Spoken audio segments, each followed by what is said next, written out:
83:1 മുതൽ 83:20 വരെയുള്ള ആയത്തുകളിൽ ഖുർആൻ പറയുന്നു, അളത്തത്തിൽ കുറവ് വരുത്തുന്നവർക്ക് നാശം.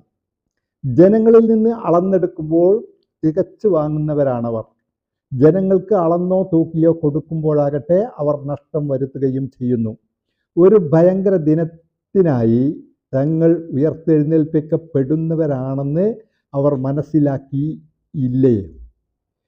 പ്രപഞ്ചനാഥനിലേക്ക് ജനങ്ങൾ എഴുന്നേറ്റ് വരുന്ന ദിവസം ഒരിക്കലുമല്ല, തീർച്ചയായും അക്രമികളുടെ കർമ്മരേഖ സിജ്ജീനിലായിരിക്കും. സിജ്ജീനിനെ കുറിച്ച് താങ്കൾക്ക് എന്തറിയാം? എഴുതപ്പെട്ട ഒരു ഗ്രന്ഥമാകുന്നു അത്. നിഷേധിച്ച് തള്ളുന്നവർക്ക് അന്നാളിൽ മഹാനാശം. അഥവാ വിധിനാളിനെ നിഷേധിച്ച് തള്ളുന്നവർക്ക്, അതിനെ അതിരുവിട്ട് പാപികളല്ലാതെ അതിനെ നിഷേധിക്കുകയില്ല. നമ്മുടെ ദൃഷ്ടാന്തങ്ങൾ അവന് ഓതി കേൾപ്പിക്കപ്പെട്ടാൽ അവൻ പറയും, പൂർവികരുടെ ഐതിഹ്യങ്ങളാകുന്നു എന്ന്.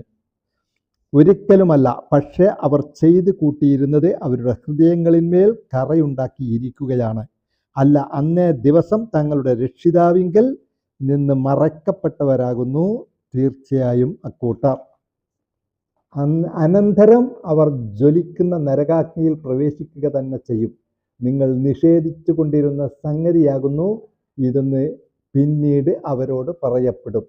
അല്ല, നിശ്ചയം സദ്വൃത്തരുടെ കർമ്മരേഖ ഇല്ലിയീനിലായിരിക്കും. ഇല്ലിയീനെ കുറിച്ച് താങ്കൾക്ക് എന്തറിയാം? എഴുതപ്പെട്ട ഒരു ഗ്രന്ഥമാകുന്നു അത്.